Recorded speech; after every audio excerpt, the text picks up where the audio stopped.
എൻ്റെ അച്ഛൻ പറഞ്ഞു മന്നമത്ത ആചാര്യൻ കഷ്ടപ്പെട്ടുണ്ടാക്കി NSSനെ നശിപ്പിക്കാൻ ഞാൻ ഒരു തരത്തിലും ശ്രമിക്കത്തില്ല. NSSന് നാശം വരുന്ന കാര്യം അനുവദിക്കില്ല. പക്ഷേ ഈ ജനറൽ സെക്രട്ടറിയെ മാറ്റാൻ പറ്റാത്തത് എന്താണ് എന്ന് എല്ലാവരും ചോദിക്കുന്ന ഒരു ചോദ്യമുണ്ട്.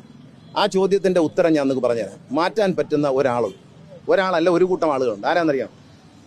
ചങ്ങനാശ്ശേരിയിൽ ഇദ്ദേഹം കരയോഗത്തിൽ അംഗമായിരിക്കുന്ന ആ കരയോഗത്തിലെ അംഗങ്ങൾ അവർ വിചാരിച്ചാൽ മന്നത്ത് ആചാര്യൻ സൃഷ്ടിച്ച ഈ NSS എന്ന മഹാപ്രസ്ഥാനത്തെ ലോകത്ത് മുഴുവനുള്ള നായന്മാർ ആഗ്രഹിക്കുന്ന ഒരു മോചനം, ഈ കരാള ഹസ്തങ്ങളിൽ നിന്ന് മോചിപ്പിക്കാൻ അവർ കഴിയും.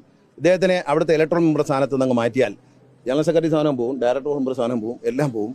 ആര് പറഞ്ഞാലും പറയേണ്ട കാര്യം മാത്രമേ ഞാൻ അനുസരിക്കത്തുള്ളൂ. പിന്നെ എൻ്റെ അച്ഛൻ പറഞ്ഞപ്പോൾ ഞാൻ അദ്ദേഹത്തിൻ്റെ കൂടെ നിന്നു. അദ്ദേഹത്തിനെ പലരും അതിശയിച്ചപ്പോൾ അദ്ദേഹത്തിനെ പ്രൊട്ടക്ട് ചെയ്തുകൊണ്ട് ഞാൻ സംസാരിച്ചു. ഇല്ലെന്ന് ഞാൻ പറഞ്ഞില്ല, ചെയ്തു തന്നെയാണ്, ചെയ്തു. അത് ഞാൻ നിൽക്കുന്നിടത്ത് എൻ്റെ കൂറ് പുലർത്തും എന്നുള്ള അന്തസ്സാണ്. ഞാൻ ഇരുട്ടത്ത് വേല വയ്ക്കുന്ന ആളല്ല, പരസ്യമായിട്ട് പറഞ്ഞിട്ടേ ചെയ്യുള്ളൂ.